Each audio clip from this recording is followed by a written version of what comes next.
हाल के समय में एक बहुत जरूरी सवाल सामने उठकर जो हाइजीन है, क्या सिर्फ सरकारी योजना का विषय है या संवैधानिक अधिकारों की श्रेणी में आता है कि नहीं आता है। इस पे honourable supreme court of India ने एक बेहद अहम बात साफ की है। आज की वीडियो में हम वही बात कानूनी के रूप में आसान भाषा में समझने का प्रयास करेंगे। सुप्रीम कोर्ट के सामने मेंस्ट्रुअल हाइजीन से जुड़ा एक मामला सामने आया, जिसमें सवाल यह था कि अगर कोई लड़की महिला को सुरक्षित सैनिटरी प्रोडक्ट, साफ टॉयलेट, प्राइवेसी, हाइजीन की बेसिक सुविधा न मिले तो क्या यह उसके संवैधानिक अधिकारों का हनन है। ऑनरेबल सुप्रीम कोर्ट के ऑब्जर्वेशन में यह माना गया कि मेंस्ट्रुअल हाइजीन सीधे तौर पर महिला के स्वास्थ्य, गरिमा, मानव सम्मान से जुड़ा विषय है और यही कारण है कि कोर्ट ने इसे हाल ही में आर्टिकल 21 के दायरे में देखा है। अब कॉन्स्टिट्यूशन ऑफ इंडिया का आर्टिकल 21 सिर्फ जिंदा रहने की बात नहीं करता है। सुप्रीम कोर्ट की सेटल्ड इंटरप्रिटेशन के अनुसार आर्टिकल 21 में शामिल है गरिमा के साथ जीवन, स्वास्थ्य, प्राइवेसी, बेसिक ह्यूमन नीड्स।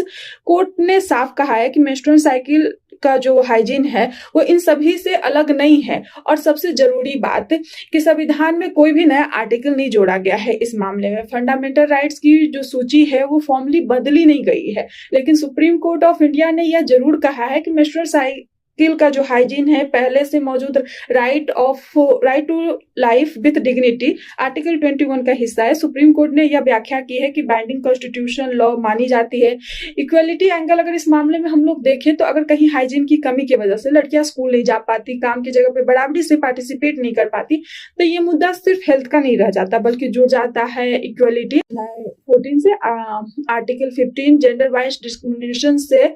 और इसका प्रैक्टिकल इम्पैक्ट हमारी लाइफ पर यह होगा कि कोई तुरंत कानून नहीं आया है नया तो कुछ भी ऑटोमेटिक लीव रूल नहीं बन जाएगा, लेकिन इसका मतलब यह जरूर है कि अब सरकार का इंस्टीट्यूशन इसे सिर्फ पॉलिसी चॉइस कहकर इग्नोर नहीं कर पाएगी, बल्कि आर्टिकल 21 को तो राज्य संवैधानिक जिम्मेदारी बन जाती है। और बीएनएस की साइकोलॉजी यह कहती है कि कानून केवल अपराध और सजा तक सीमित नहीं है बल्कि मानव गरिमा की रक्षा करने का माध्यम भी है। और मेंस्ट्रुअल हाइजीन को गरिमा और डिग्निटी से जोड़ना इसे मॉडर्न लीगल थिंकिंग को दर्शाता है। समाज के लिए संदेश सिर्फ इतना है कि बैलेंस्ड हो। सुप्रीम कोर्ट ने कोई नारा नहीं दिया है, लेकिन एक दिशा जरूर दिखाई है कि पीरियड्स कोई शर्म का विषय नहीं है बल्कि कॉन्स्टिट्यूशनल कंसर्न है। और जब अधिकार पर बात हो तो चुप्पी एक समस्या बन जाती है। आज मेंस्ट्रुअल हाइजीन पर बात करना किसी पर एहसान करना नहीं है, यह उस अधिकार की बात है जो संविधान हमें पहले से देता है और जिसे अब साफ तौर पर पहचाना गया है। अगर आपको लगता है कि कानून को इस तरह समझना जरूरी है तो इस वीडियो को आगे पहुंचाइए। Thank you so much.